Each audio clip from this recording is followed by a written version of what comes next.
তোমার বেতন মাসে 30,000 টাকা? আমার তো বিশ্বাসই হইতেছে না। আম্মা, আপনি তো শিক্ষিত মানুষ, তাও আবার আগেরকার সময়ের মেট্রিক পাস। আপনি যদি বিশ্বাস না করেন তাহলে তো কিছু করার নাই। কিছুদিন অপেক্ষা করেন, সামনের মাসের 1 তারিখে আমার জয়েন, তখন তো বুঝবেন নাকি।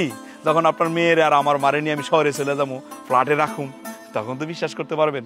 একটু ধৈর্য ধরেন আম্মা, তখন থেকে তার আমাদেরকে ছোট লোক গরিব বলে গালিগালাজ করতে পারবেন না। আমার মা অশিক্ষিত বলে যে অপমান আপনি করছেন, সামনের মাস থেকে আর পারবেন না আম্মা। আমার আম্মা শহরে থাকবো। শোনেন, তখন যদি আমার বাসায় কেউ যাইতে চায়, আমার আম্মার পারমিশন ছাড়া কেউ যাইতে পারবে না। আমার আম্মা যদি পারমিশন দেয় তাহলে আমার বাসায় যাইবো। আমার আম্মার তো সময় থাকবো না আপনার সময় দেয়ার, তাই না আম্মা? আমার শাশুড়ি কিন্তু তখন পারমিশন নিতে হইব তোমার কাছ থেকে। হ্যাঁ ঠিক আছে আম্মা, চলো।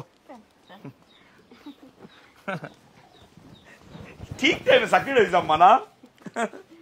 দেখছস তোর জামাই চাকরি হওয়ার সাথে সাথে কেমন বদলাই গেছে গা, মায়ের নেউটা হয়ে গেছে। এরকম হইলে তো হইব না। এই সংসার তোরই এই সংসারটা শক্ত করে ধরতে হইব। কিন্তু গ্রাম আর শহর তো এক না। তোর যখন তখন এক জায়গায় যাইতে মন চাইব, তখন কিন্তু তুই যখন তখন বাইরিতে পারবি না। কারণ এই বুড়া বেরি ঝামেলা করবো তোর শাশুড়ি। হ্যাঁ মা, তুমি তো ঠিকই কইছো।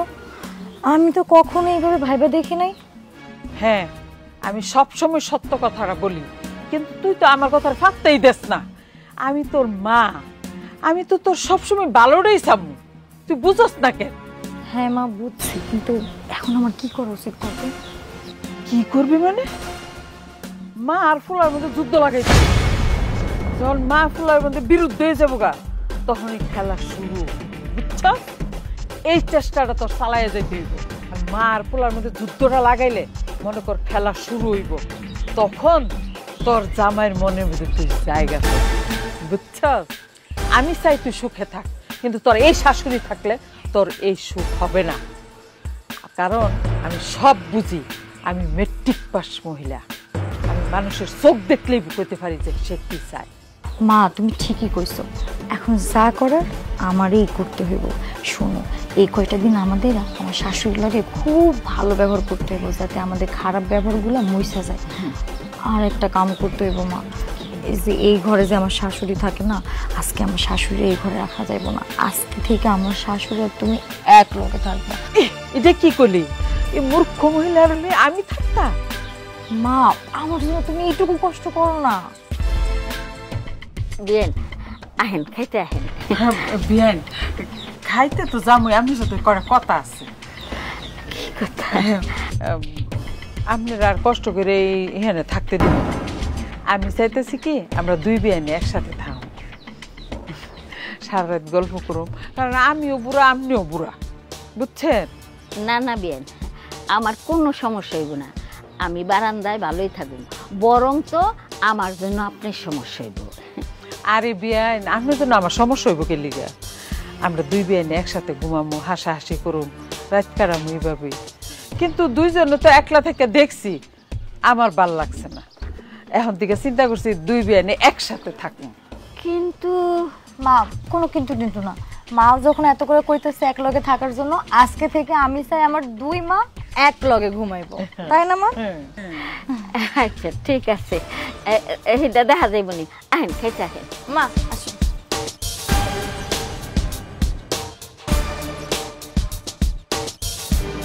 কি হলো, ঘুমাইবে না? হ্যাঁ ঘুমামো তো। আম্মা কই? আমার মায়ের লগে ঘুমাইছে। আমার মায়ের লগে ঘুমাইছে। ওরে বাবা বা, তোমার মার লগে আমার মা ঘুমাইছে? তোমার মা তো শিক্ষিত মানুষ, উনি তো একজন অশিক্ষিতর সাথে ঘুমাইলে ওনার নাকি ঘুম হয় না। আজকে ঘুমাইবো কেমনে? আমি না বুঝলাম না, তুমি সব সময় আমার মারে ছোট করে দেখো কেন? আমার মা এক লগে থাকলেও দোষ, না থাকলেও দোষ। এই যা, আমি কি নিজে থেকে কিছু বলছি? তোমার মাই তো সবসময় বলে উনি একটা শিক্ষিত মানুষ, অশিক্ষিতর ছায়াও সে দেখতে চায় না, সেই জন্যই তো বললাম আমি। কোনোদিন দেখোনি তার মানে এই না যে কোনোদিন দেখবাও না। মানুষের মধ্যে পরিবর্তন আসতে পারে না? হ্যাঁ, পরিবর্তন অবশ্যই আসতে পারে, 1000বার আসতে পারে, 100% পরিবর্তন আসতে পারে, সমস্যা নাই। হ্যাঁ, তাইলে আমার মায়ের মধ্যেও পরিবর্তন আইছে। তোমার আম্মার মধ্যে পরিবর্তনটা যে কেন আইছে সেটা আমি বুঝি। জামাই এখন চাকরি পাইছে, ভালো বেতন, ফ্ল্যাট পাইছে, এখন মানুষের কাছে বলতে পারবো তার জামাই বড় লোক, শিক্ষিত। এখন আর আমরা অশিক্ষিত না, আমার মাও শিক্ষিত হয়ে গেছে না? তুমি না সবসময় বেশি কথা কও, বুঝছো? তোর ঘুমানো লাগতো না, আমি গেলাম। আরে শিক্ষিত, এখন আমার মাও ভালো হয়ে গেছে, জামাই চাকরি পাইছে, আর বেকার না, পরিচয় দিতে পারবো, টিনের ঘরে থাকা লাগবো না। শিক্ষিত।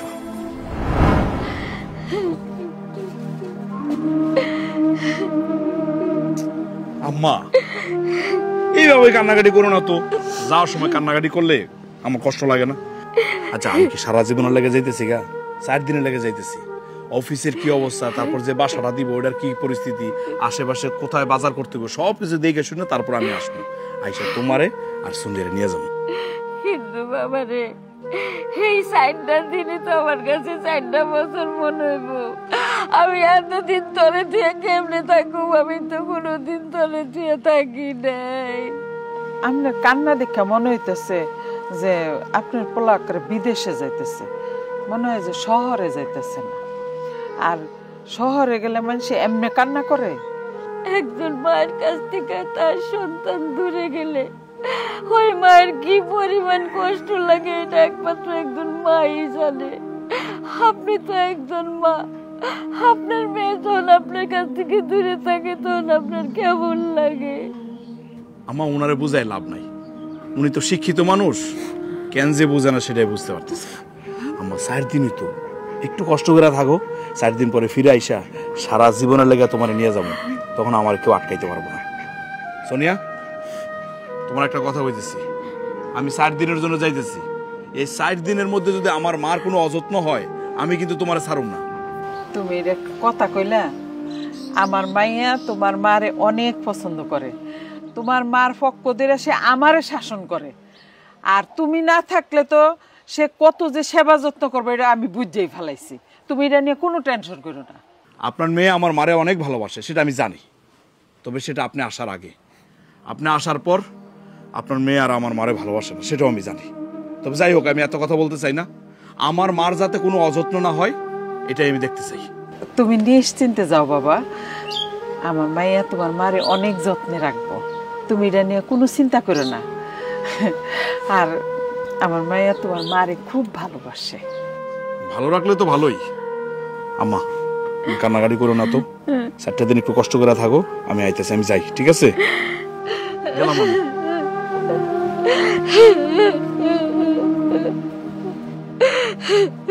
আম্মা চলেন বিশ্রাম নেবেন, আমি আপনার যত্ন নিলে আপনার পোলার সামনে অনেক কথা শোনাইবো। চলেন তো ঘরে চলেন।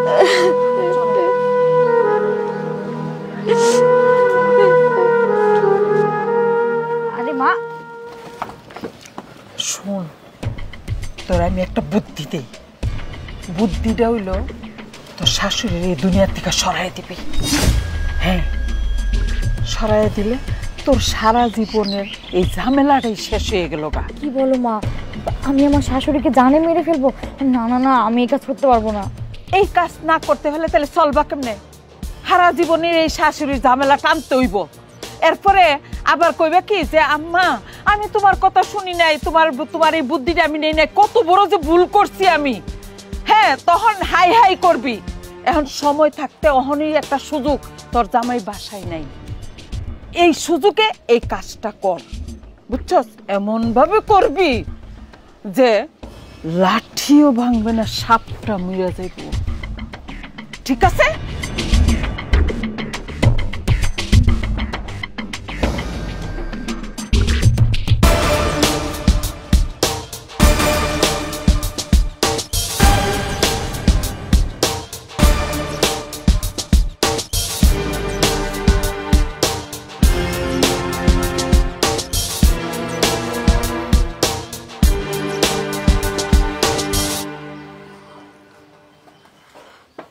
মা, আপনি না কইতেছেন আপনার শরীরটা ভালো না কাল থেকে, আমি আপনার জন্য 1 গ্লাস দুধ নিয়ে আসছি, এনেন খান। কিন্তু বৌমা, আমি দুধ খাবো না, খালি দুধ খাইলে আমার কেমন বমি বমি লাগে। আচ্ছা ঠিক আছে, আপনি বসেন, আমি চিনি নিয়ে আসতেছি। ধরেন।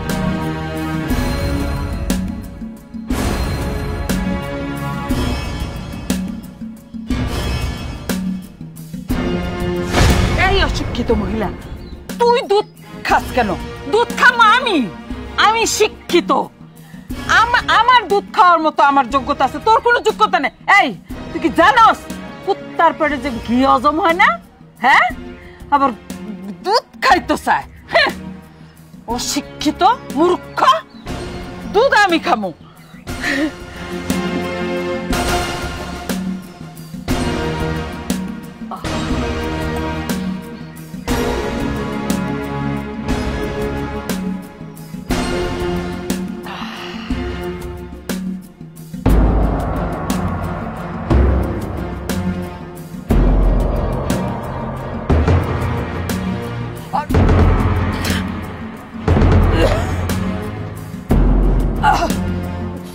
সোনিয়া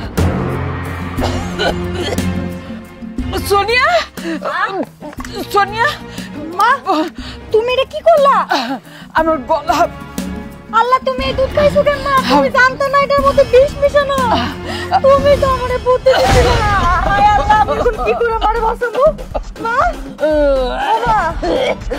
মা সোনিয়া ও সোনিয়া কি কর ও মা শান্ত মা মা মা মা কি হইতেছে দাঁড়া চলতেছে মা কি কইরা বৌমা তুমি আমারই মারুন এলিকে দুধে বিষ মিশাইছো ও মা কিন্তু আপনি তো মরলেন না মাঝখান দিয়ে আমার মা মরে যাইতেছে দুধ খাইয়া মা মা মা মা কিছু হইব না মা মা শান্ত তোমার আম্মা এরকম করতেছে কেন বাবা রে তোমার মায়ের দুধের মধ্যে বিষ মিশাই দিয়েছিল এই দুধ বাবা রে আমি খেয়ে ফেলেছি আমার বাঁচাও বাজান আমার বাঁচাও তুমি এক কাম করো তাড়াতাড়ি একটা অ্যাম্বুলেন্স রাখার ব্যবস্থা করো মারে হসপিটাল নিতে হইব তাহলে তো মা বাঁচবো না যাও না দাঁড়ায় আছো কেন কি হলো বাবাজি আমার হসপিটালে লয়ে যাবে না আমি তো মরে যেতেছি বাবাজি মা মা মা মা বাবা আমার মেয়ে আমার মারতেছে না তোমার মায়ের দুধ দিছিল আমি তো বিষ মাহানো ছিল তোমার মা এনে মরবো আমি কে লিখে মরবো বাবা আমার বাসা মা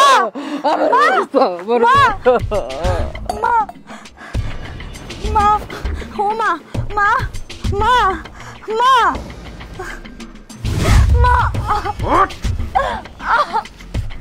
কত বড় সাহস আরে তুই এত খারাপ এই তুই মানুষ তুই তো একটা জানোয়ার এই তুই সব সময় আমার বলতে তোর মায়ের চেয়ে আমার মায়ের তুই বেশি ভালোবাসিস না এই ভালোবাসার তোর নমুনা আমি সকাল থেকে আমার মনটা খারাপ লাগতেছিল আমি বুঝতে পারছিলাম আমার মার কোনো না কোনো বিপদ হইব সেই জন্য আমি 4 দিনের জায়গায় 3 দিন থেকে চলে আসছি আসার পরে নিজের চোখে আমি যা দেখলাম আমার নিজের চোখে আমি বিশ্বাস করতে পারি নাই এই তুই কি ভাবছস আমার মারে মারে তুই আমার সাথে সংসার করবি হ্যাঁ শোন মানুষের লেগে কুয়া কাটলে ওই কুয়ার মধ্যে নিজে পড়তে হয় যেমন তোর মা মরছে কেমন লাগে তোর মাঝে মরছে আম্মা তুমি কোনো কথা বলবা না ও আমার কলজার মধ্যে হাত দিছে আমার কষ্ট দিচ্ছে তোমার মারতে চাইছে ওই তুই তোর মরা মায়ের লাশ নিয়ে এই মুহূর্ত থেকে আমার বাড়ি থেকে চলে যাবি আর তোর সাথে আমি সংসার করবো না তোর আমি তালাকের ব্যবস্থা করব